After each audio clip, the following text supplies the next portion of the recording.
예배 자리 나오신 여러분 환영합니다. 우리 옆에 계신 분들에게 이렇게 함께 인사 나누면 좋겠습니다. 참 잘 오셨습니다. 인사하겠습니다. 참 잘 오셨습니다. 잘 오셨습니다. 우리 환영하고 축복하는 마음을 담아서 서로를 향해 손을 뻗고요. 같이 찬양 고백하면 좋겠습니다. 당신은 하나님의 사랑, 그 아들 주시기까지 사랑한 소중한 존재. 당신의 그 삶을 통하여 주님의 사랑 세상이 알리. 한 번 더. 당신은 하나님의 사랑, 그 아들 주시기까지 사랑한 소중한 존재. 당신의 그 삶을 통하여 주님의 사랑 세상이 알리. 세상은 그 사랑 모른다 해도, 세상은 그 사랑 조롱하여도, 당신 안에 감추인 보석 같은 사랑, 당신을 통해 빛나게 되리.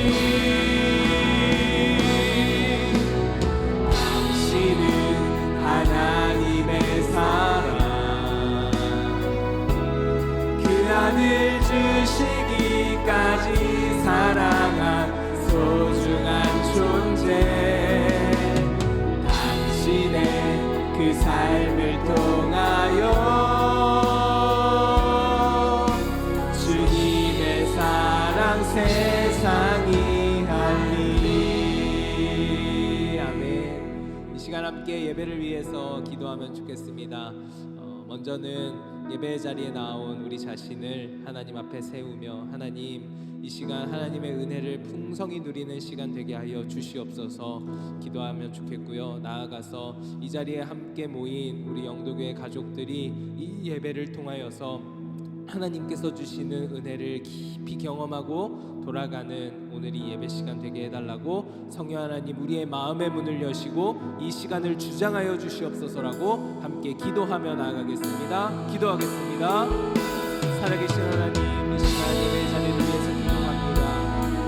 주님, 주께서 세우신 우리 예배 자리 하나님께서 함께하여 주시고 주께서 동행하시는 우리 예배 자리가 되기를 소망합니다. 하나님, 이 시간 오셔서 임재하여 주시고 하나님의 사랑과 은혜 가운데 걸어가는 우리 영도교회 모든 스님으로 주님 도하여 주시옵소서. 하나님 아버지여, 이 시간 우리의 심령을 여시사 주의 은혜를 받아들일 수 있게 하여 주시고 주의 은혜를 깊이 누리는 오늘 예배 시간 되게 하여 주시옵소서. 주님, 주 앞에 겸손히 서기를 원합니다. 주님, 주 앞에 겸손히 서는 오늘 이 시간 되게 하여 주시옵소서. 하나님, 함께 예배드리는 우리 영도교회 가족들이 하나님의 은혜를 경험하고 돌아가는 귀한 시간 되게 하여 주시옵소서. 주님이 예배 시간을 주 앞에 올려드립니다. 처음부터 끝까지 주님 주장하여 주시옵소서. 주께서 함께하여 주시옵소서. 이 모든 기도를 살아계신 예수님의 이름으로 기도드립니다. 아멘. 우리 다 함께 자리에서 일어나셔서 하나님을 찬양하며 나아가겠습니다.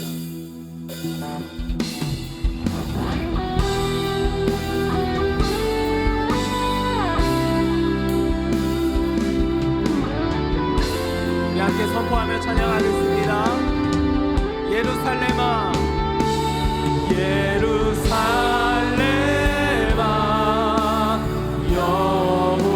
여호와를 찬송할지어다. 내 하나님을 감사함으로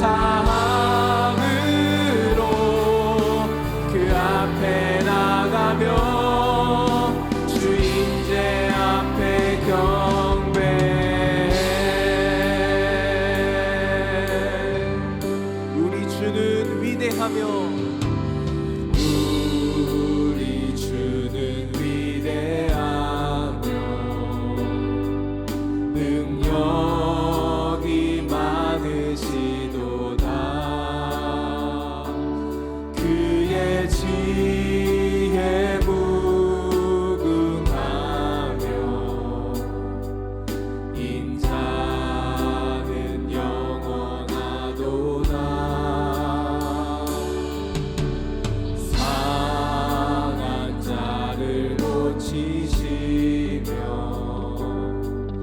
상처를 싸매시도다. 별들의 수를 세시며 이름을 붙이셨도다.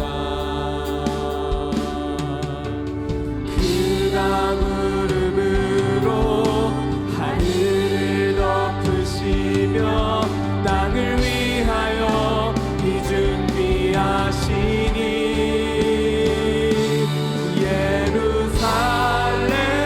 예루살렘아 여호와를 찬송할지어다. 내 하나님을 감사함으로 그 앞에 나가며 주임제 앞에 한 번 더 고백합시다. 예루살렘아 예루살렘아 여호와를 찬송할지어다. 내 하나님을 감사함으로 그 앞에 나가며 주임제 앞에 경배해. 이곳에 오셔서 이곳에 앉으소서. 이곳에서 드리는 예배를 받으소서. 주님의 이름만이 오직 주의 이름만 이곳에 있으리. 이곳에 오셔서 이곳에 앉으소서. 이곳에서 드리는 예배를 받으소서. 주님의 이름만이 오직 주의 이름만 이곳에 있습니다. 우리의 찬양 가운데 임하시는 주님, 주님의 이름을 높여드립니다. 할렐루야. 아멘.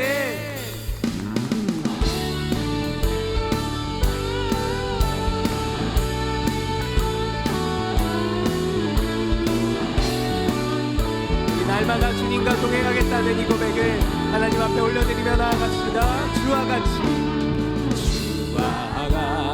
길 가는 것 즐거운 일 아닌가. 우리 주님 걸어가신 발자취를 한 번 더. 주와 같이 길 가는 것 즐거운 일 아닌가. 우리 주님 걸어가신 발자취를 밟겠네. 한 걸음 주 예수와 함께 날마다 우리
할렐루야. 감사합니다. 아멘.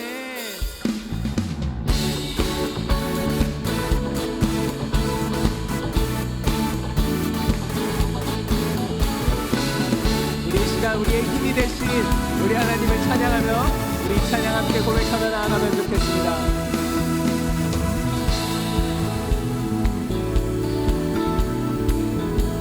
함께 고백할까요? 하늘 위에 주님밖에, 하늘 위에 주님밖에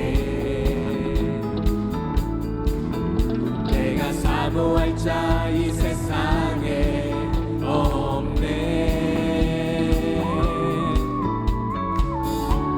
내 맘과 힘은 믿을 수 없네. 오직 한 가지 그 진리를 믿네. 주는 나의 힘이요, 주는 나의 힘이요, 주는 나의 힘이요. 영원히 주를 의지. 주는 나의 힘이요, 주는 나의 주는 나의 힘이요. 영원히 주를 의지하리. 영원히 우리의 힘이 되신 주님, 주님을 찬양합니다. 하늘 위에 주님밖에 내가 사모할 자 이 세상에 없네. 내 맘과 힘은 믿을 수 없네.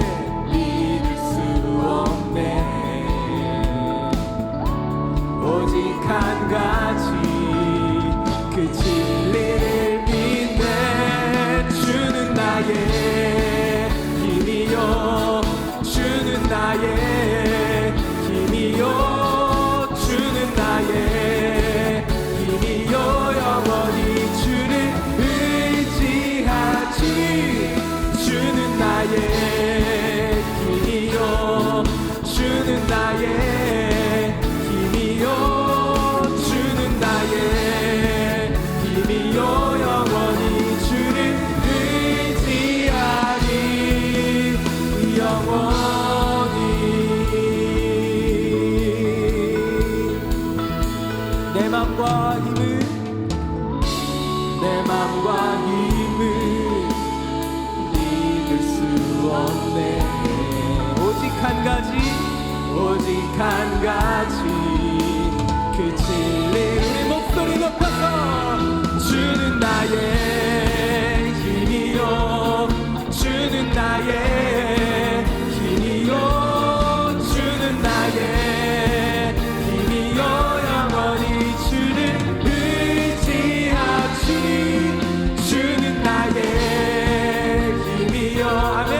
주는 나의 힘이요, 주는 나의 힘이요. 영원히 주를. 우리 한 번 더 고백합니다. 주는 나의 힘이요, 주는 나의 힘이요, 주는 나의 힘이요. 영원히 주를 의지하리.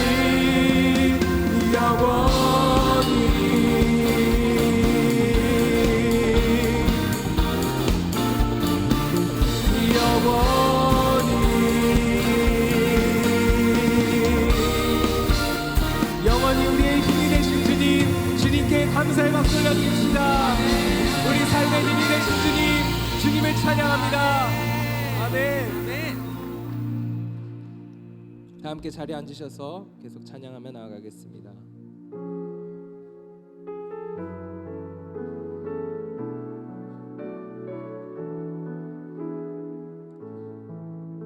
주님 큰 영광 받으소서. 주님 큰 영광 받으소서. 홀로 찬양 받으소서. 모든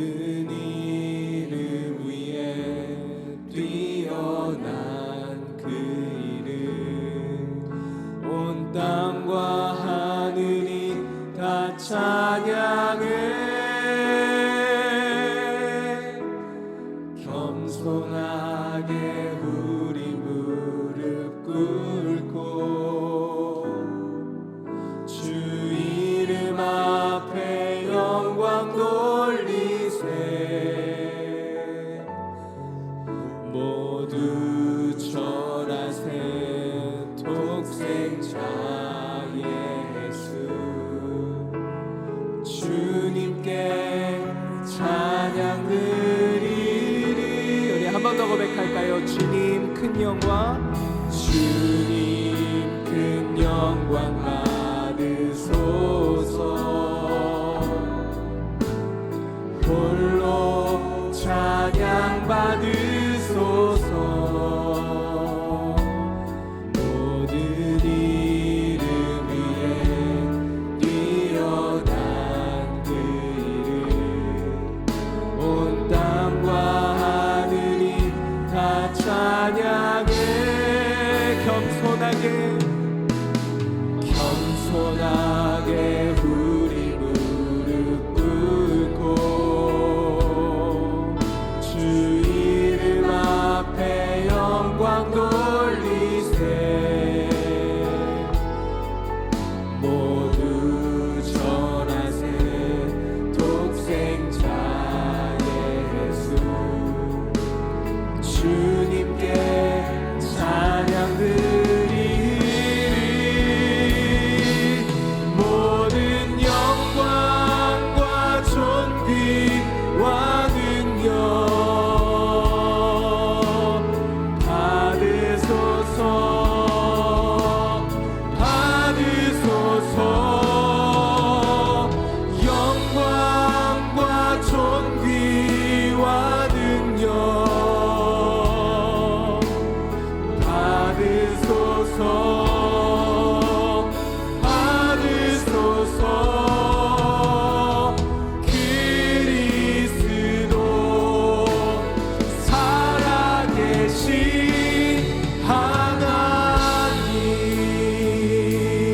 하나님 주님 큰 영광 받으소서 주님 큰 영광 받으소서 이 시간 홀로 찬양 받아 주시옵소서 홀로 찬양 받으소서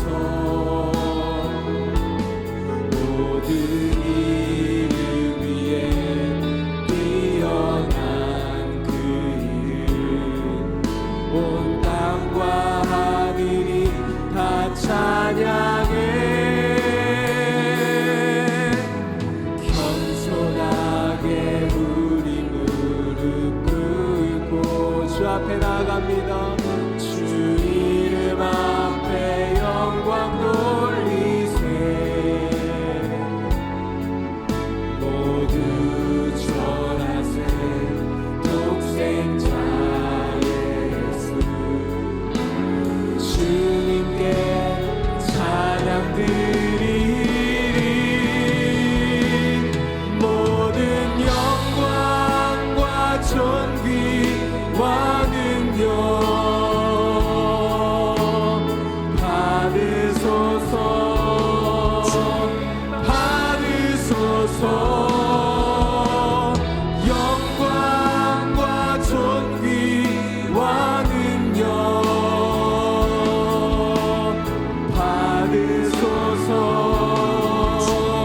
받으소서 그리스도 살아계신 하나 모든 영광과 존귀와 능력 받으소서 받으소서 영광과 존귀와 능력 받으소서 받으소서 그리스도 우리 이 시간 마음을 다해서 한 번 더 고백합니다 모든 영광과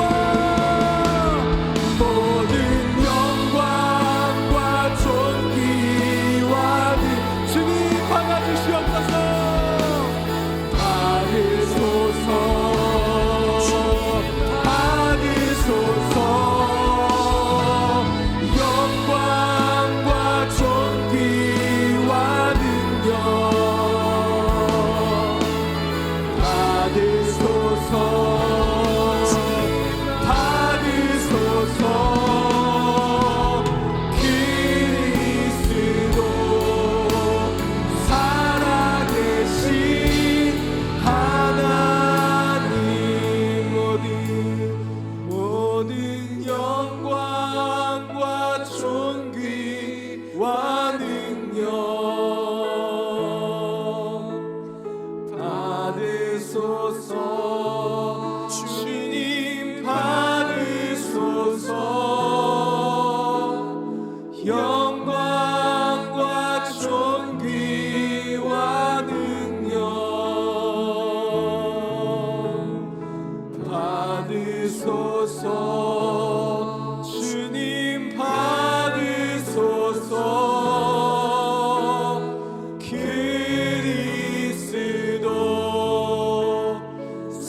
다 함께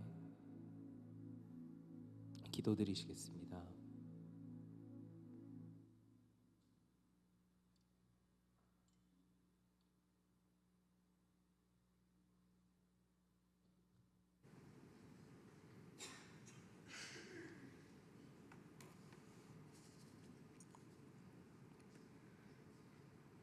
사랑과 은혜가 풍성하신 아버지 하나님 감사합니다. 한 주도 건강으로 또 안전으로 우리를 지켜주시고 이 자리에 모여 주님을 예배하고 찬양할 수 있게 하심에 감사합니다. 이 시간 지난날의 우리의 삶을 돌아보며 주님의 자녀로서 부족하고 부끄러운 모습들을 돌아봅니다. 주님께 뜻을 구하며 살기보다 내 뜻과 내 생각대로 살아가기 바빴고 하나님을 잊고 불순종하기도 했습니다. 주님, 이 시간 우리의 모든 잘못을 내려놓고 회개하오니 우리를 붙잡아 주시고 용서해 주세요. 무더운 여름이 지나가고 가을이 다가오고 있습니다. 올해 상반기도 어려움 가운데 우리를 지켜주시고 채우시며 지금까지 인도하신 하나님의 은혜와 사랑에 감사를 드립니다. 남은 올해 하반기에도 많은 일정과 행사가 있습니다. 먼저 기도로 준비할 수 있도록 도와주시고 모든 과정 가운데 주님만 높임 받으시고 영광 받으시길 기도합니다. 주님, 점점 믿음을 지켜나가기 어려운 이 세상 속에서 구별된 자로 살아가게 하시고 세상의 흐름과 가치에 따라 살아가는 것이 아닌 주님의 말씀대로 주님의 뜻대로 살아갈 수 있도록 인도해 주세요. 오늘 예배를 위해 기도합니다. 오늘 말씀을 전해주시는 목사님 가운데 함께해 주시고 오늘 하나님께서 우리에게 주신 말씀으로 삶이 변화되고 또 그 말씀을 기억하며 말씀으로 살아갈 수 있도록 인도해 주세요. 우리가 성전에서만 예배를 드리는 것이 아닌 우리의 삶 자체가 예배가 되길 소망합니다. 오늘 우리의 예배를 통해 온전히 하나님께서만 영광 받으시길 기도합니다. 주신 모든 것에 감사드리며 예수님의 이름으로 기도드립니다. 아멘.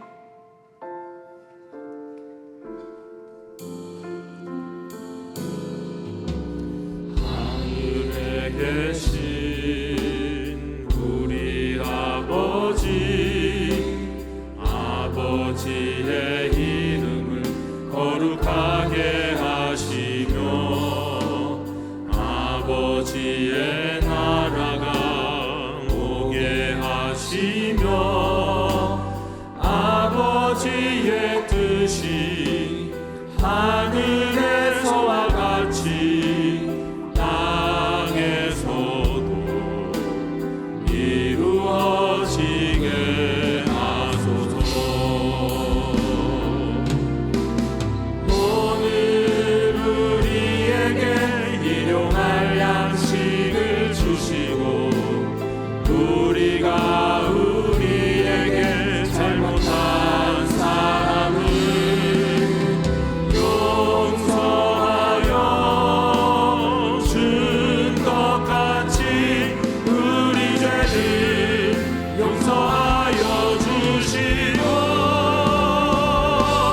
우리를 시험에 빠지지 않게 하시고 악에서 구하소서.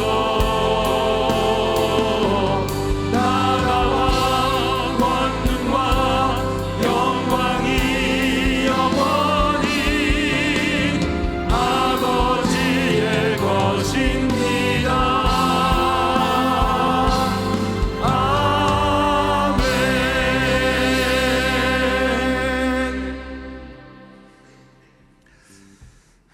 교회 실천을 전해드리겠습니다. 우리 예배하는 공동체 영도교회 2부 주일 2부 9월 첫째 주 주일 2부 예배 오신 모든 분들을 축복하고 환영합니다. 오늘 4부 예배는 우리 청년과 권사회가 함께 드림 예배로 드립니다. 이제 오늘부터 9월, 이제 8월이 지나고 이제 후반기 교회 사역의 후반기가 시작되는 9월 첫 주일인데 이번 주부터는 활발하게 우리가 모든 일들을 참여하면 좋겠습니다. 오늘 이제 함께 드림 예배로부터 시작해서 내일은 우리 초하루 새벽 기도회가 있고 수요일, 목요일, 금요일에는 가을 부흥회가 있습니다. 제가 그동안 제가 부임한 다음부터는 부흥회라는 말은 잘 안 썼던 것 같습니다. 주로 사경회라는 표현으로 많이 썼는데 이번에는 부흥회입니다. 부흥회가 어떤 건지 여러분도 기억하실 겁니다. 뜨겁게 기도하고 또 응답도 받고 또 하나님의 말씀을 듣는 그런 축제 같은 자리가 부흥회입니다. 오는 수요일부터 금요일까지 부흥회 한 분도 빠짐없이 다 참여하셨으면 좋겠습니다. 강은도 목사님 요 사진 여기 있습니다. 그리고 이분이 어떤 말씀으로 또 전해 주실지 날마다 매일매일의 주제가 여러분 적혀 있습니다. 은혜로 기대하면서 우리 부흥회를 준비할 수 있었으면 좋겠습니다. 하반기 성경 공부 광고가 지난주에 알려드렸는데 다음 주부터 주일 전체반 시작되고 또 이제 또 주중 소그룹반은 좀 후반부부터 시작하도록 9월 말부터 시작하도록 하겠습니다. 주일 전체반은 그 달에 각 달에 2주, 3주차, 2주차, 3주차 주일 오후 2시에 선교관 3층에서 있습니다. 매달마다 주제가 달라집니다. 다음 주엔 시작한 우리 주일 전체반에 꼭 많은 분들이 참석하셨으면 좋겠습니다. 그리고 또 주중 소그룹반도 여러분이 원하시는 시간 또 내용을 골라서 선택해 주셨으면 좋겠습니다. 우리 블레싱 실버 주일학교 가을학기도 다음 주일에 개강합니다. 9월 8일에 개강하니까 혹시 전반기까지 참석하지 못하셨던 우리 만 71세 어르신들 가운데서 이번부터는 참석하겠습니다 하시는 분들 꼭 좀 신청하시고 참석하시고 또 아름다운 교제도 나누시고 또 생기 있는 우리 노후를 또 보내실 수 있으면 좋겠습니다. 다음 주에 시작이 되겠습니다. 교우 동정 가운데 특별히 우리 하나님의 위로를 빕니다. 우리 지난 주간에 우리 심옥순 집사님의 부친께서 별세하셨습니다. 그리고 또 오랫동안 교회 나오지 못하셨지만 우리 민수영 권사님이 지난 주간에 별세하셨습니다. 유족들을 위해서 기도해 주시기를 부탁드립니다. 그리고 장례식에 참석해 주신 모든 분들께 감사드립니다. 그 밖에 모임 및 안내는 주보 광고를 참고해 주시기 바랍니다. 이상으로 교회 실천을 모두 전해드렸습니다. 이제 오늘 우리에게 주시는 하나님의 말씀을 봉독합니다. 하나님의 말씀은 예레미야 29장 11절에서 14절까지의 말씀입니다. 여호와의 말씀이니라. 너희를 향한 나의 생각을 내가 아나니 평안이요 재앙이 아니니라. 너희에게 미래와 희망을 주는 것이니라. 너희가 내게 부르짖으며 내게 와서 기도하면 내가 너희들의 기도를 들을 것이요 너희가 온 마음으로 나를 구하면 나를 찾을 것이요 나를 만나리라. 이것은 여호와의 말씀이니라. 나는 너희들을 만날 것이며 너희를 포로된 중에서 다시 돌아오게 하되 내가 쫓아 보내었던 나라들과 모든 곳에서 모아 사로잡혀 떠났던 그곳으로 돌아오게 하리라. 이것은 여호와의 말씀이니라. 아멘. 지난 주간 월요일부터 금요일까지 저는 아내와 함께 우리 강 목사와 함께 성령 안에서 말씀에 순종하며 안으로 밖으로 다음으로 가는 우리 영도교회 70주년, 내년이 70주년인데 70주년 사역을 준비하기 위해서 국제 어린이 양육기구인 컴패션 목회자 비전 트립을 다녀왔습니다. 제가 이런 데를 나가본 거는 우리 부임하고 처음인 것 같습니다. 근데 내년도를 준비하기 위해서 또 제가 직접 좀 확인해야 될 사항들이 있어서 확인차 미리 경험하고자 다녀왔습니다. 컴패션이 궁금하신 분들은 인터넷에 검색하시면 다양한 자료들이 많이 나와 있기 때문에 제가 굳이 다른 말씀을 드리지는 않겠습니다. 한번 검색해 보십시오. 아마도 이제 우리 교회가 내년부터는 이제 컴패션과 많이 가까이 하게 될 것 같습니다. 월요일 이른 아침부터 시작해서 월요일 이른 아침 비행기를 타고 도착하자마자 이제 탐방을 다니고 그리고 저녁은 9시 10시에 끝나는 그런 일정, 아주 빠듯한 일정이었습니다. 그 일정 가운데 여러 교회들을 가서 함께 예배하고 또 함께 교제 나누고 또 많은 사람들의 간증도 듣고 또 실제적으로 우리 컴패션에 참여하고 있는 후원받고 있는 우리 가정, 어린이 가정 대부분 다 필리핀의 빈민에 해당되는 그런 가정들을 직접 찾아가서 만나고 방문하고 또 위로하고 격려하고 기도하고 돌아왔습니다. 근데 이제 여러 가지 간증 시간마다 간증 시간이 이제 꽤 많이 있었는데 가는 교회마다 간증이 있었는데 이 간증 때마다 이것이 훈련받은 것인 건지 배운 건지는 모르겠지만 이 간증하는 학생, 어린이나 뭐 부모나 또는 청년들이나 할 것 없이 간증의 마지막에는 자기의 인생 말씀 같은 이제 말씀 구절 한 구절을 마무리를 하는 걸 보게 됐습니다. 특히 마지막 날 밤 목요일 밤에는 컨페션을 이제 끝난 수료한 이 청년들이 자발적으로 와서 자신의 우리가 질문을 하고 하면 질의응답을 하면서 간증도 하고 막 그런 시간을 보냈는데 그때 그 간증을 얘기했던 청년, 그 청년이 또 마지막에 인용했던 인생 말씀이 있었습니다. 그 인생 말씀이 바로 오늘 우리가 함께 나눈 예레미야 29장 11절입니다. 워낙 유명한지라 많은 분들이 외우는 말씀인데 그런데 또 신기한 것은 컨페션 대표 우리 서정인 목사님의 말씀에 따르면 전 세계 컨페션에서 교육받고 양육받고 졸업한 수백만 명의 사람들이 있지만 그 수백만 명의 이 사람들이 거기 가장 많이 인용하는 인생 말씀이 바로 또 이 예레미야 29장 11절이다 이렇게 말씀을 하시더라고요. 이 말씀이 왜 수많은 컨페션 어린이들과 또 그것을 졸업한 청년들과 성인들의 인생 말씀이 되는지는 딱 읽어보니까 저는 이해가 됐습니다. 29장 11절 다시 제가 읽습니다. 여호와의 말씀이니라 너희를 향한 나의 생각을 내가 하나니 평안이요 재앙이 아니니라 너희에게 미래와 희망을 주는 것이니라. 컨페션에 들어가기 위해서는 컨페션에 양육을 받는 학생 자녀가 되기 위해서는 여러 가지 조건이 있어야 하죠. 근데 그 중에 내가 이 과정들을 충실히 따라가겠다는 서약도 해야 되지만 빈민이어야 됩니다. 가난한 집만 대상이 될 수 있습니다. 부모가 잘 살면 대상이 되지 못합니다. 그러다 보니까 어렸을 때부터 이렇게 굉장히 가난하게 살고 또 어려운 가정 그리고 정상적이지도 않고 참 복잡한 그런 가정에 살고 있는 자녀들 그렇기 때문에 어려서부터 가난이라고 하는 여러 가지 고난을 겪고 또 이겨내야만 하는 그런 그리스도인들이기 때문에 아마도 그렇기 때문에 29장 21절을 많은 사람들이 인생 말씀이라고 생각하고 붙들고 살아가는 것 같았습니다. 지금 그들이 살아가는 모습은 남들이 봤을 땐 저건 재앙이다라고 생각할 수도 있는 그런 어려운 사정 가운데 살아가는 사람들이었거든요.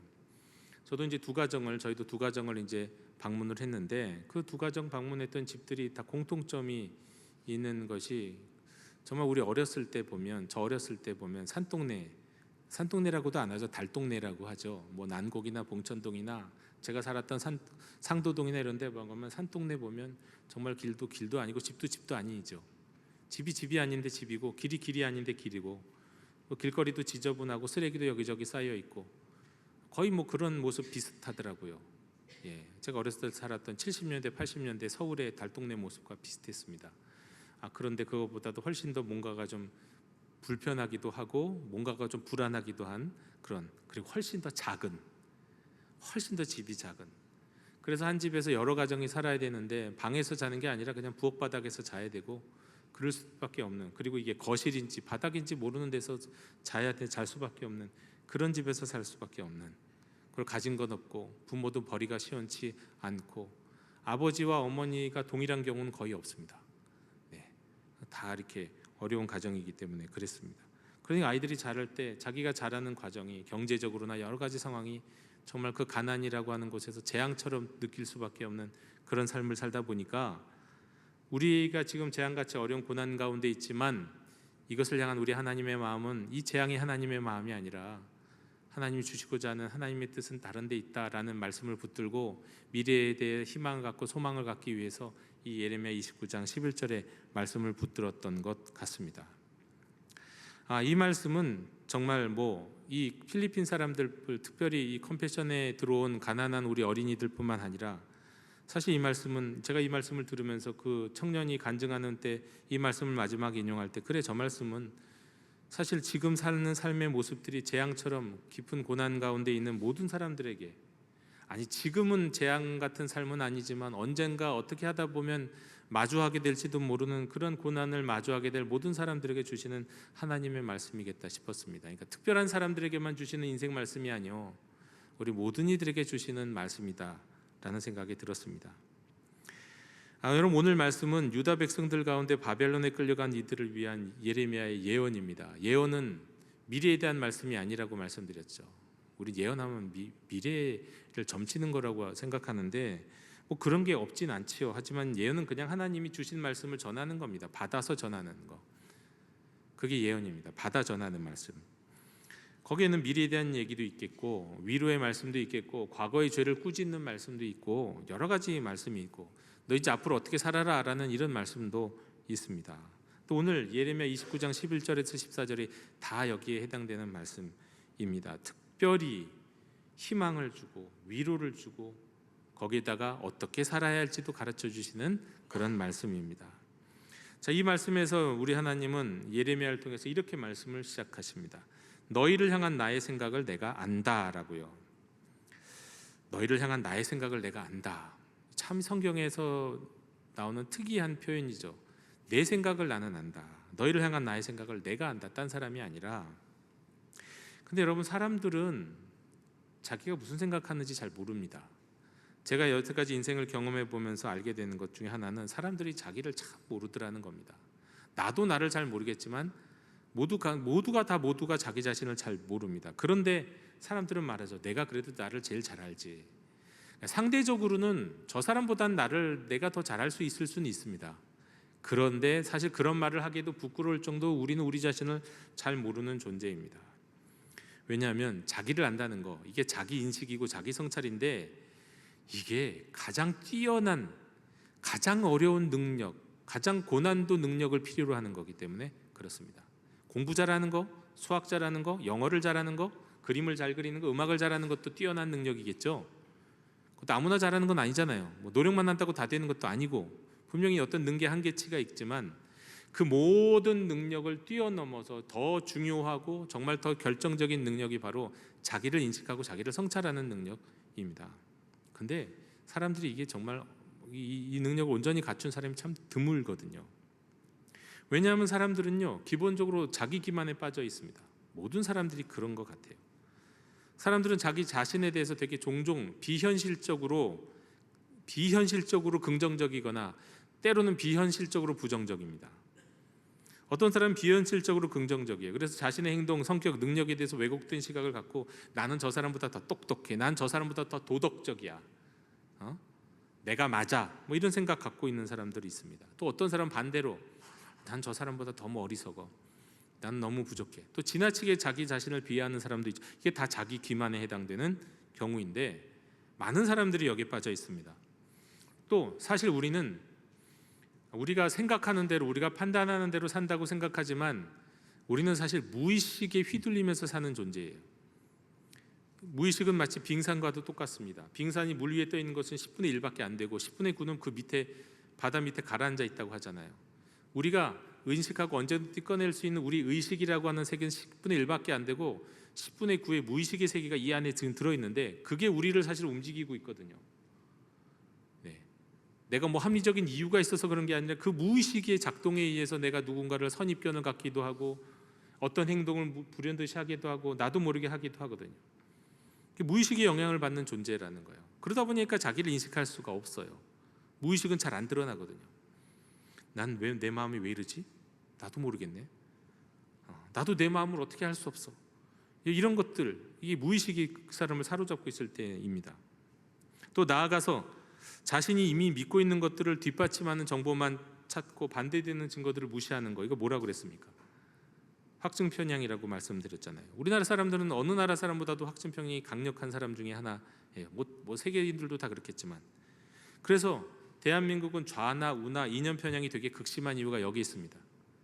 확증 편향에 한번 빠지기 시작하면 우익은 점점 더 우익이 됩니다. 좌익은 점점 더 좌익이 돼버려요. 왜? 보고 싶어 하는 것만 보니까. 들리는 게 다 그거밖에 없으니까. 상대방의 얘기는 듣기 싫으니까. 근데 우리는 그래요. 그러면서 자기를 잘 몰라요. 자기는 잘 보고 있다고, 자기는 잘 생각하고 있다고 생각해요. 확증 편향, 이것도 자기 기만이고 자기 인식, 자기 성찰의 한계입니다. 한마디로 인간은 자신을 객관적으로 바라보는 능력에 이게 결정적인 문제가 있는 존재입니다.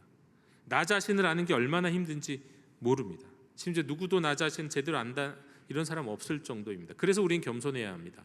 나도 나를 모르니까 겸손해야 되고 나도 내 자신을 모르는데 다른 사람은 우리가 또 알면 얼마나 알겠냐고요. 그 사람의 마음과 그 사람의 생각과 그 사람의 배경도 모르면서 우리는 말을 꺼내서 판단하기 좋아하고 비판하기 좋아하잖아요. 함부로 이야기하잖아요. 그렇게 겸손해야 되는데 그러지 못하고 그래서 실수할 때가 많잖아요. 그래서 소크라테스가 너 자신을 알라는 말을 한 게 거기에 있는 이유가 있는 겁니다. 너 자신을 나 자신을 아는 게 진짜 중요한데 나 자신을 잘 모르거든요, 사람들이. 그런데 사람은 그런데 인생은 그런데 나는 나를 알아라고 말할 수 있는 유일한 한 분이 계시죠. 유일하게 나는 내 자신을, 내 생각을, 내 계획을 확실히, 그리고 나의 미래도 확실히, 자신의 미래도 확실하게 아실 수 있는 분이 계시니 하나님이십니다. 하나님은 자신의 생각을, 하나님은 자신의 계획을, 하나님은 자신의 미래를 아세요. 하나님의 미래란 말은 좀 틀린 말일 수도 있겠네요. 하나님 시간을 초월하신 분이실 테니까. 그리고 심지어 하나님은요, 하나님 자신만을 아시는 게 아니라 저와 여러분의 생각과 계획도 아시고 마귀의 계략까지도 꿰뚫어 보시는 분이세요. 다 아신다는 거예요. 여러분, 정상적인 사람이라고 한다면요, 잘 알지 못하는 누군가 앞에서 벌거벗고 있다면, 내가 사람들 앞에서 벌거벗고 있다면 굉장한 수치심을 느낄 겁니다. 정상적이라면.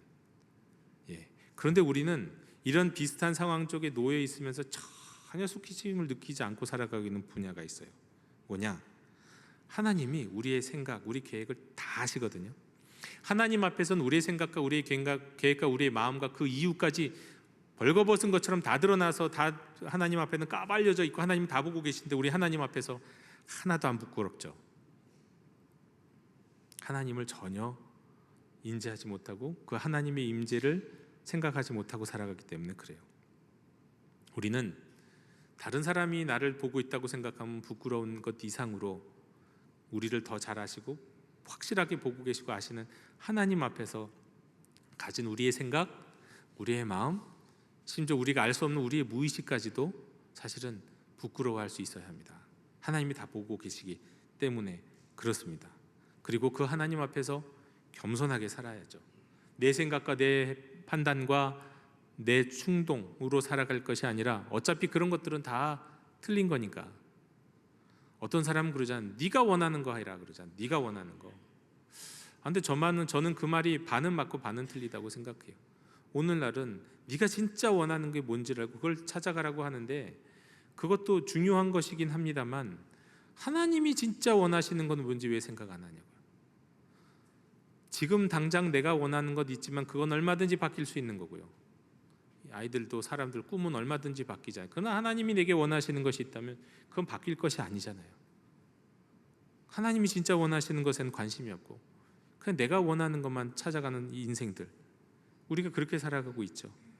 그런데 우리는 이렇게 살아가는 이것이 우리의 한계고 우리의 제한이라는 것을 우리가 알고는 우리는 사실 겸손하게 하나님 앞에서 내 생각으로 살 게 아니라 주님의 뜻이 무엇인지, 주님의 계획이 무엇인지 붙들고 살아가야 합니다. 순종하며 살아가야 돼요. 하나님의 말씀을 쫓아가면서 말이죠. 하나님의 인도하심과 이끌림을 따라가면서 말이죠. 내 앞길은 모르지만 주님 따라가다 보면 제대로 된 길 간다는 믿음으로 말이죠. 우리 하나님은 다 아십니다. 다 아세요. 그 모든 것을 다 아시는 하나님, 우리의 생각과 우리의 미래도 아실 뿐만 아니라 자신의 생각과 계획도 모든 것을 다 아시는 하나님이 오늘 말씀하시는 거예요. 예레미야를 통해서. 누구에게요? 유다의 백성들, 바벨론의 포로로 가 있는 유다 백성들에게 말씀하시는 겁니다. 너희를 향한 나의 생각, 계획은 이것이다 하면서 말이죠. 내가 나를 아는데 내 생각을 너희에게 보여줄게. 너희를 향한 나의 생각, 계획은 바로 평안이다, 재앙이 아니다 라고 말씀합니다. 여러분, 이 말씀을 들을 수 있는 사람은 어떤 사람입니까? 지금 재앙 같은 삶을 사는 사람이 이 말씀을 듣는 겁니다. 그리고 혹시 나는 아직까지 한 번도 재앙 같은 삶을 살지 못했다 하더라도요, 그래도 혹시 내 앞에 격이 다가올지도 모르는 고난과 고통을 미리 생각하면서 그런 일들은 누구에게나 있을 수 있는 일이니까 미리 마음으로 준비하면서 이 말씀을 붙들어야 되겠습니다. 여러분, 바벨론의 포로로 끌려와 있는 이스라엘 백성의 상황은 정말 재앙 같은 상황이었습니다. 그들이 포로로 끌려오기 전에 유다의 땅 예루살렘 땅에서 어떤 일이 있었습니까? 잔혹한 살인이 있었고 학살이 있었습니다. 가족들이 죽고 누구는 찢겨가고 누구는 흩어지고. 예? 그리고 포로로 끌려갈 때 옷이나 제대로 입히면서 끌려갔겠습니까? 옷도 다 벗기면서. 우리 옛날에 몽골 시대 몽골이 조선의 고려에 침략해가지고 사람들 끌고 갈 때 남자들이도 여자도 옷 다 벗기고 끌려갔어요. 수치스럽게 만들고 말이죠. 유다인들이라고 옷 다 정중하게 입히고 갔겠냐고요. 그러지도 않았을 거라고. 그럼 얼마나 수치스럽게 갔겠습니까? 그 모든 게 트라우마고 상처가 아닐까요? 그리고 바벨론에 도착하는 과정 속에서 아픈 사람들도 하나하나 다 죽어가고 쓰러져가고, 쓰러지면 가는데 방해된다고 죽였을 거고요. 버리고 갔을 거라고요. 가족 가운데 그런 사람이 있었을 거예요. 얼마나 그게 고통이고 상처입니까? 바벨론의 포로로 끌려가서 바벨론에서는 그래 너희 이제 여기서 편안하게 살아라, 이 땅 줄 테니까 너희들 알아서 살아 그랬겠냐고요. 갖은 노역을 다 시키지 않았겠습니까? 이런저런 노역 말이죠. 그러니 그 시간이 모두 그야말로 이건 재앙과 같은 재난이고 고난이었을 겁니다. 재앙이라고 말하는 것이 제일 좋은 거죠. 그들이 처한 고통과 고난은 그냥 지나가는 태풍 수준이 아니라 몸과 마음이 완전히 쇠약해지고 모든 것을 다 빼앗겨버리는 재앙 수준이었단 말입니다. 자, 그렇게 재앙이라고, 나는 재앙 가운데 있다고, 너무너무 고통스러운 가운데 있다고. 그런데 그 재앙이 왜 생겼느냐? 하나님 우리에게 그 재앙 주셨다고. 예. 그 우리를 향한 하나님의 마음은 이게 하나님의 마음이 드러나는 거야. 우리가 이 재앙을 겪고 있는 거 보면 이게 하나님의 마음이고 하나님의 생각이고 하나님의 계획이야. 이렇게 지금 판단하고 있을, 이렇게 절망을 하고 있을 유다 백성들에게 오늘 이 말씀을 주시는 거예요. 아니야, 그거 내 본심 아니다. 잘 들어라. 내가 나를 잘 알고 내가 나의 마음과 나의 계획을 너에게 보여줄게, 드러내줄게, 벗어서 다 까발려줄게. 잘 들어. 너희를 향한 나의 마음은 그게 아니야. 너희가 이미 겪은 모든 트라우마, 처해 있는 가난, 폭력, 노역, 그래 그거 재앙인 거 맞아. 그래 그 고통, 그 고난 아무것도 아닌 거 아니야. 아프지, 외롭지, 정말 힘들지. 그러나 그건 내 본심이 아니야. 너희가 재앙으로 고통에 빠져 사는 것이 내 생각과 내 계획이 아니란 말이야. 내가 이제 너에게 진짜 내 본심 말해주마. 너희를 향한 나의 본심은 네가 평안한 거야. 평안한 거야. 재앙으로 끝나는 인생 아니라 이 평안한 가운데 희망찬 미래를 맞이하는 거야. 이게 너희를 향한 나의 본심이야 라고 말씀하시는 겁니다. 유다 백성들의 죄를 꾸짖으시고 그들을 재앙적 고난 가운데 내버려 두셨던 하나님이 드디어 본심을 내비치시는 거예요. 아, 이 고난 언제 끝나지? 이 고난 가운데 우리는 그냥 사라져 버릴지도 몰라. 지옥이 어디 있어? 지옥, 여기가 지옥이지. 이렇게 살아가고 있는 유다 백성들에게 그게 아니라고. 내가 너희에게 주고자 하는 것은 평안이야 라고 말씀하시는 겁니다. 그리고 거기에서 끝나지 않으세요. 그 평안을 얻기 위해서, 그 희망찬 미래를 주시기 위해서 그럼 너희가 무엇을 하고 기다리면 될까? 우리에게 가르쳐 주세요. 어떻게 뭐 하라고 말씀하십니까? 12절에 내게 부르짖으며 내게 와서 기도하라고 말씀합니다. 그냥 기도해도 되는데 부르짖으며 기도하라고 말씀하신 이유가 있겠죠? 왜 부르짖으며 기도하라고 하시는 걸까요? 여러분, 부르짖으며 기도하는 건 너무 점잖지 않은 것 아닙니까? 경건해 보이지도 않고요. 전에도 말씀드렸지만 제가 예전에 부목사로 제일 오래 있었던 교회는 항상 침묵으로 기도했다고요. 거의 소리가 안 들리고 조용한 가운데. 그런데 오늘 말씀은 분명히 말씀하잖아요. 부르짖으며 기도하라고요. 왜 그럴까요? 이유가 있으니까 이렇게 말씀하시는 거예요. 여러분, 부르짖기 전에는요, 사람들은 웬만하면 부르짖기 전에는 머뭇거리게 돼 있습니다. 이건 부르짖어 본 사람이 알아요. 우리는 많은 경우 기도할 때 머뭇거리면서 기도해요. 곁눈질하면서 기도해요. 한쪽은 이렇게 붙잡고 이렇게 곁눈질하면서 기도하는 게 우리의 기도하는 보통의 이 자세예요. 예. 그런데 부르짖으면서 기도하면 내가 머뭇거리고 곁눈질하는 것을 놓을 수가 있고요. 나를 붙들고 있는 닻이 내가 내려져 있다면 닻을 풀 수 있고요. 앞을 향해서 나가게 돼요. 하나님을 향해 나가게 돼요. 걸리는 것, 잡아당기는 것, 뿌리쳐지고 뽑혀지고 하나님을 향해 나가게 돼요. 우리가 진짜 부르짖어 기도한다는 얘기는 이게 바로 온 마음으로 기도한다는 뜻이기도 해요. 이게 부르짖기 전에는 사람이 잘 이렇게 온 마음으로 기도가 잘 안 나와요. 물론 정말 간절한 가운데는 말 한마디 없어도 정말 취하고 간절한 마음으로 온 마음으로 기도할 수 있어요. 그것도 맞지만 그럴 때도 있지만 하나님이 일부러 지금 부르짖어 기도하라고 말씀하시는 거예요. 내가 지금 재앙 같은 재난과 고난에 있다면 점점 떨지 마라. 네가 왕이야? 네가 귀족이었니? 네가 대제사장이었니? 점점 떨지 말고 부르짖어라. 하나님을 향하여. 그렇게 기도하라는 거예요. 저 지금까지 두 마음이었는데, 저 지금까지 뒤돌아보며 눈치 보며 주님 찾았는데, 하나님, 내가 이 시간 하나님만 바라봅니다. 내가 부르짖어 기도하며 점잖 빼지 않겠습니다. 온 마음으로 내가 하나님께 집중하겠습니다. 그렇게 기도하는 거예요. 여러분, 그렇게 부르짖어 온 마음으로 기도하면 무슨 일이 벌어진다고요? 그때 하나님과의 관계가 회복이 되는 거예요. 온전한 관계에 들어가는 거예요. 하나님은 두 마음 품을 사람을 가장 싫어하시잖아요. 네. 하나님은 곁눈질하면서 하나님 바라보는 사람을 원하시는 게 아니라 온 시선으로 하나님 바라보는 사람을 원하거든요. 그런데 우리는 인생 살면서 곁눈질하면서 보고요, 딴 생각하면서 주님 바라보고, 딴 마음 품고 하나님, 딴 주머니 차고 하나님께 나가는 거예요. 항상 그런 마음이에요. 근데 부르짖어 기도하라는 얘기는 오직 주님밖에 없습니다. 내 체면도 필요 없고 나의 의식, 나의 무의식, 이거 다 필요 없이 나는 오직 주님을 향합니다. 그렇게 기도하는 게 부르짖어 기도하는 거예요. 그렇게 기도하면 하나님과의 관계가 온전해집니다. 회복됩니다. 그리고 하나님과의 관계가 회복된 사람에게 이루어지는 상태가 평안이라는 거예요. 평안은 나는 아무 일 없어, 나는 괜찮아, 뭐 걱정도 없고 염려도 없네, 뭐 이게 평안이 아니에요. 평안은 어려움이 있을 수 있죠. 고난도 있을 수 있고요. 아직 그 문제가 끝나지 않아서 해결되지 않았어요.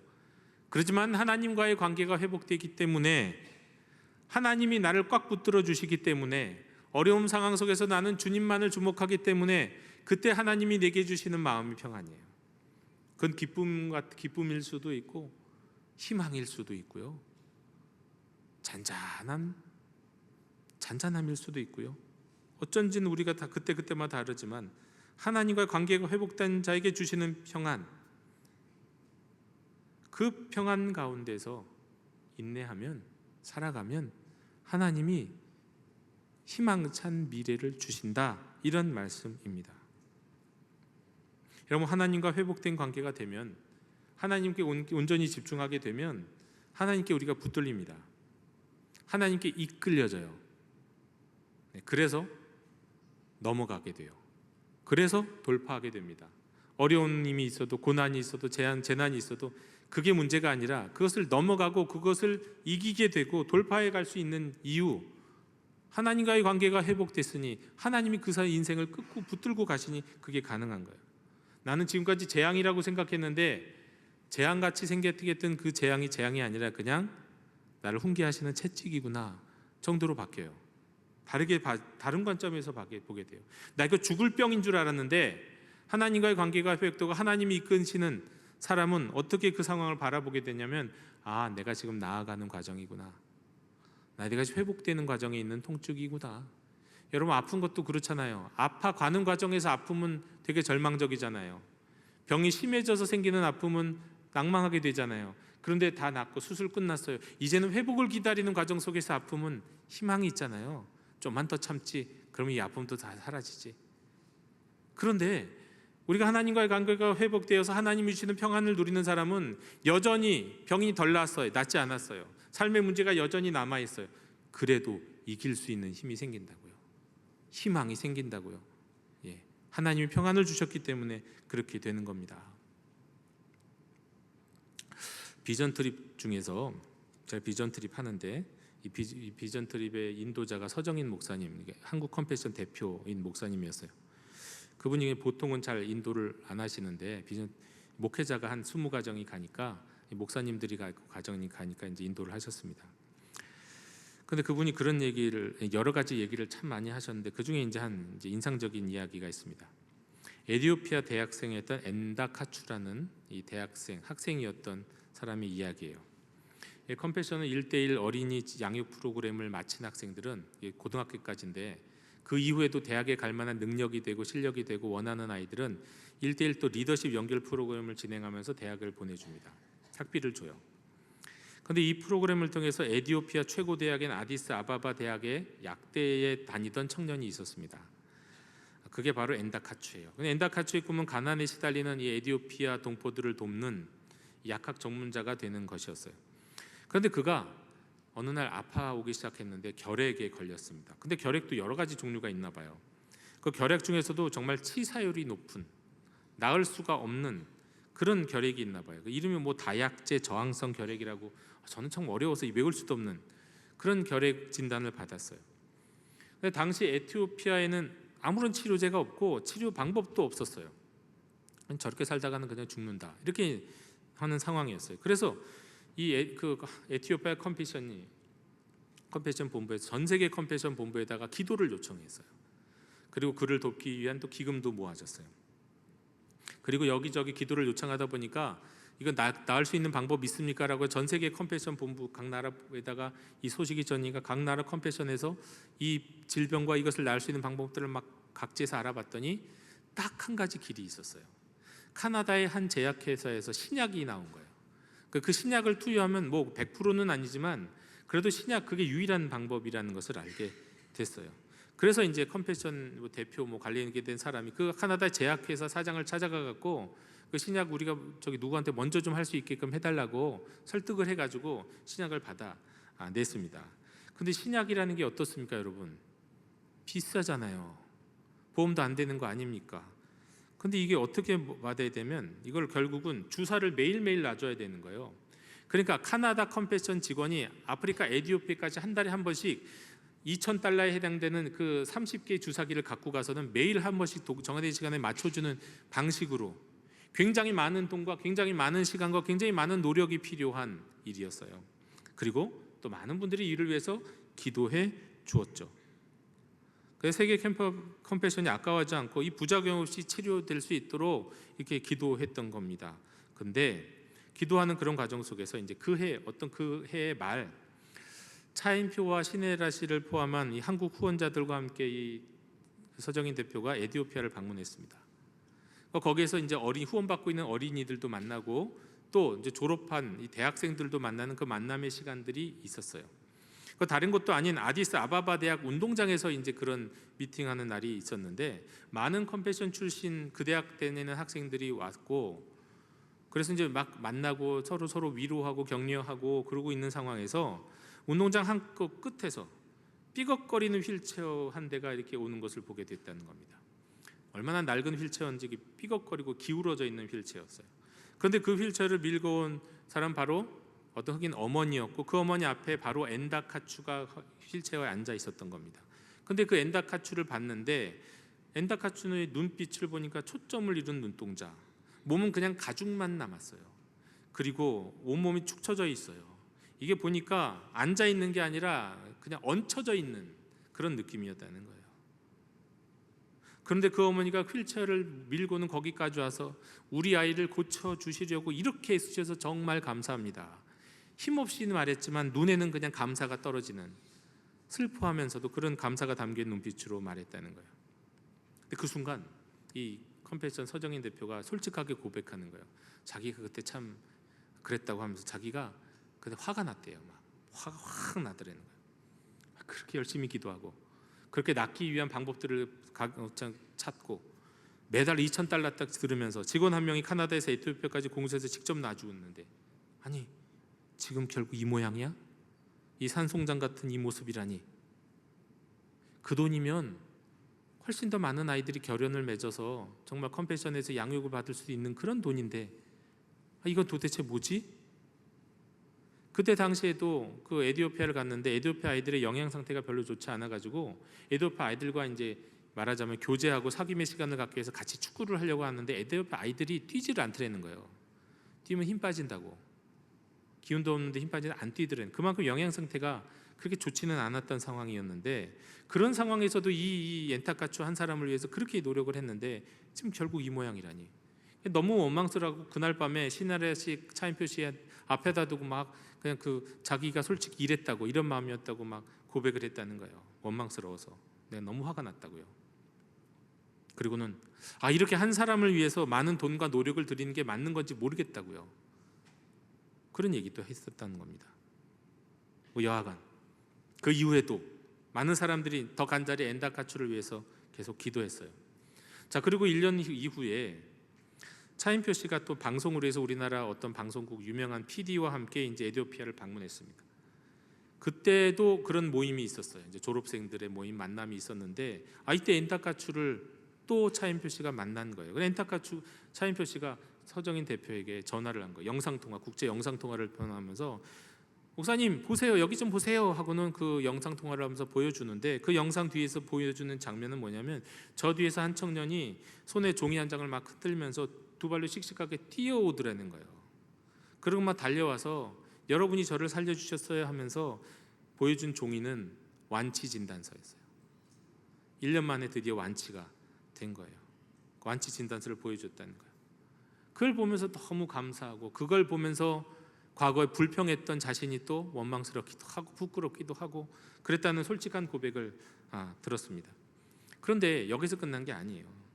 나은 것도 참 좋았지만 엔타카추는 이후에 복학을 하고 대학을 졸업했습니다. 그리고는 어떤 일을 벌였냐면 아프리카의 폐결핵 환자들을 위한 돕는 운동을 벌였어요. 그리고 그를 통해서 수많은 아프리카의 폐결핵 환자들이 치료를 받을 수 있는 길이 열리고 방법들이 열리게 됐다는 거예요. 많은 사람들이 도움을 얻게 됐다는 거예요. 그리고 UN인지 WHO인지가 그 사람을 주목하여 알 정도로, 세계가 그를 주목해서 알 정도로 큰 일을 벌였다는 거예요. 이 장면을 봤던 함께가 차인표 씨와 함께 갔던 그 방송국 PD는 야, 하나님이 정말 살아계시는군요, 그렇게 말했다는 거예요. 고백했다는 거예요. 그리고 또 그게 끝이 아니죠. 엔타카추를 위해서 기도했던, 함께 마음을 쏘아 기도하고 그를 후원했던 많은 사람들이 그가 그렇게 된 모습, 그 이후에 그의 삶의 족적들을 보면서 어떻게 됐을까요? 생명을 주기 위해서 기도했는데 자신들이 생명을 얻는, 자신들의 생명이 활성화되는, 생기를 얻는 놀라운 은혜를 또 경험했다는 거죠. 네, 이런 간증을 제가 들었습니다. 직접 들었어요. 여러분, 하나님을 온 마음으로 찾는 사람, 그게 꼭 부르짖는 게 아닐 수도 있어요. 하지만 부르짖는 것을 통해서 알 수 있듯 진짜 하나님을 온 마음을 향해서 찾는 사람들에게 약속하십니다. 내가 너를 만나겠다고요. 만난다는 얘기는, 만나주신다는 얘기는 우리에게 평안을 주신다는 말씀이고 우리를 회복시켜 주신다는 말씀이고 우리를 치료하신다는 말씀이기도 해요. 만나주시겠다. 어떤 사람에게요? 온 마음으로. 온 마음으로. 두 마음으로가 아닙니다. 온 마음으로. 여러분, 하나님의 본심을 의심하지 않는 여러분 되시길 원합니다. 우리 삶에 어려움이 있어도 어려운 거, 그래 한번 너 좀 한번 약 좀 올라봐라. 너 좀 쓴맛 좀 봐라. 이거 하나님 본심 아닙니다.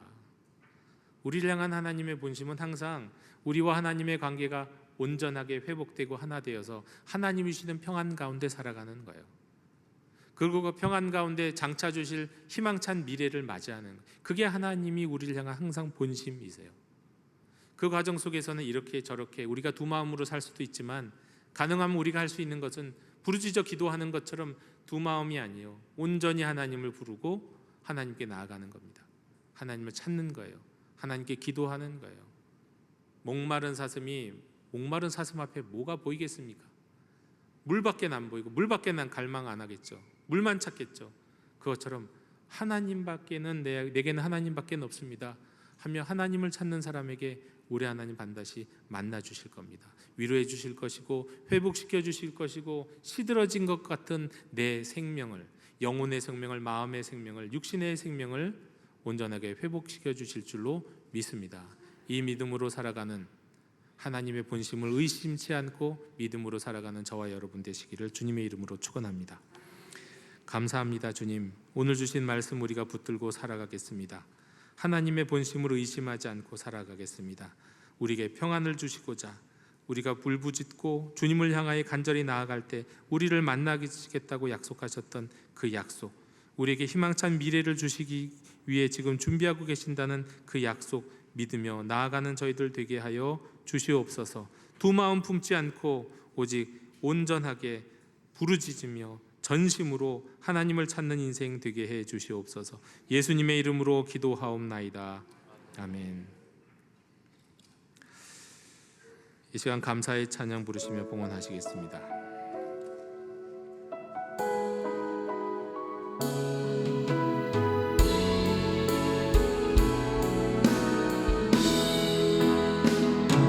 주님 감사해요. 주님 감사해요. 내가 여기까지 온 것도 은혜입니다. 주님 감사해요. 주님 감사해요. 나를 사랑하신 주 사랑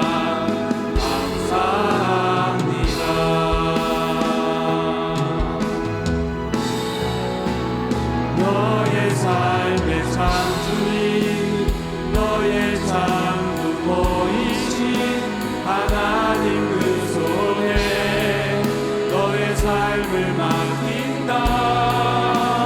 너의 삶의 창조인 너를 이끄시는 주 하나님 그 손에 너의 삶을 드린다.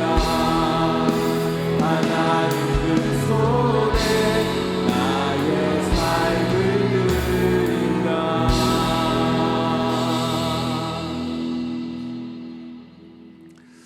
하늘과 땅을 지으시고 우리의 모든 필요를 하시며 채우시는 주님, 이 시간 저희가 주님 앞에 나와 예물을 드립니다. 저희가 누리는 모든 것들이 다 주님의 것임을 알기에 주님의 은혜를 생각하며 감사의 표현으로 드리는 이 예물을 기쁘게 받아 주시옵소서. 저희는 연약하여서 받을 때는 큰 손으로 받고 드릴 때는 조막손 같은 손으로 드리는 저희들입니다. 하지만 저희의 또 마음을 아시는 하나님, 이 작은 마음 가운데서도 우리가 예배함과 안식에 감사하며 주일헌금을 새로 얻은 모든 소유를 계수하며 그 가운데 10의 1조를 당연한 것 아니여 주의 은혜임을 기억하며 감사헌금을 드리오니 받아주시어서 주의 영광을 위해 어려움 가운데 있는 이웃을 위해 하나님 나라의 확장을 위해 사용하여 주시옵소서. 감사드리며 예수님 이름으로 봉헌기도 드리옵나이다. 아멘.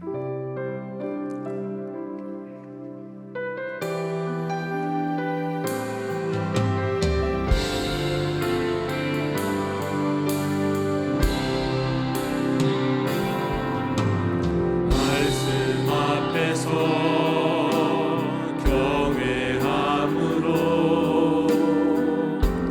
주께 홀로 섭니다. 생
지금은 주 예수 그리스도의 은혜와 하나님 아버지의 사랑과 성령님이 이루시는 사귐이 이제와 영원히 우리와 함께 계시기를 간절히 축원하옵나이다. 아멘. 하나님 말씀에 두려워 떠는 자